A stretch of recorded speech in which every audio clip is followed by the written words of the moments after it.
Hello guys and welcome to another UK Card Club card review video. Today we're going to be looking at the Bicycle Faro edition playing cards from playingcarddex.com. I've received these in a recent bundle that I got. They had been damaged in the post, so I'll see how that's impacted the deck, but it'll be really interesting to have a look at these. So it looks very like it looks very standard until you see obviously the Faro edition, Poker 808, no index traditional cut, standard rider back, United States Playing Card Company. So the only real sort of differences you have here is the bottom and the Faro edition. Terribly opened this seal, but you can get inside now. Queen of Hearts revealed on the inside there, nice. How has this affected the deck? I don't think it has, you know. Oh, it's this corner. Oh yeah, it has. Two jokers. Apart from that, it's pretty good. I mean, it's a slight damage here, but two jokers took the brunt of the damage. So it's like a dog on a penny farthing, which is pretty cool. Looking at the deck here, Ace of Spades. Now this is what I really like about this deck. This is why I wanted it. This is sort of the main reason for getting it. So although this is very beautiful, you'll notice there's no indices. Now this is the same for all of the cards, which is really cool. The ace is very cool in itself, but this is just so good. So simplistic.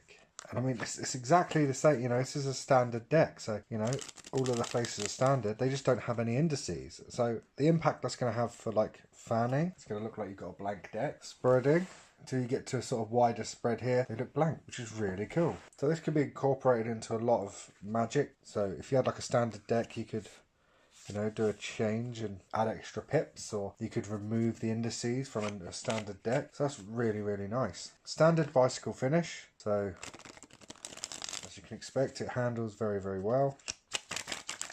Break it in slightly, but there we go, look at that.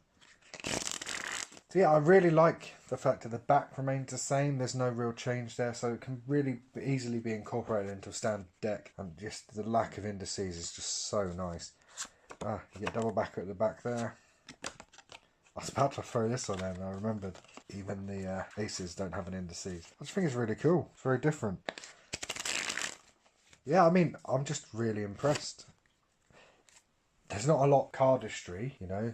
Fans aren't particularly going to be impressive. So for magicians it's going to be a lot more difficult, because sometimes you do a little peek and you'll be relying on how quickly you can count and familiarise yourselves with the layout of the pips. Playingcarddex.com are always bringing out some really beautiful playing cards, and these are sort of like that medium between really beautiful and just very standard, but in a positive way. Ooh. Now that is cool. That is very cool. I'm glad that that's in there actually, because I've recently been looking at a trick that I've seen online where it involves a sort of double facer. So yeah, I'm just really impressed with this deck, guys. Very happy. I'm glad to have found this in the back. Brilliant job. Playingcarddex.com. Thanks for watching, guys, and I'll catch you next time when we'll be reviewing something else. Take care.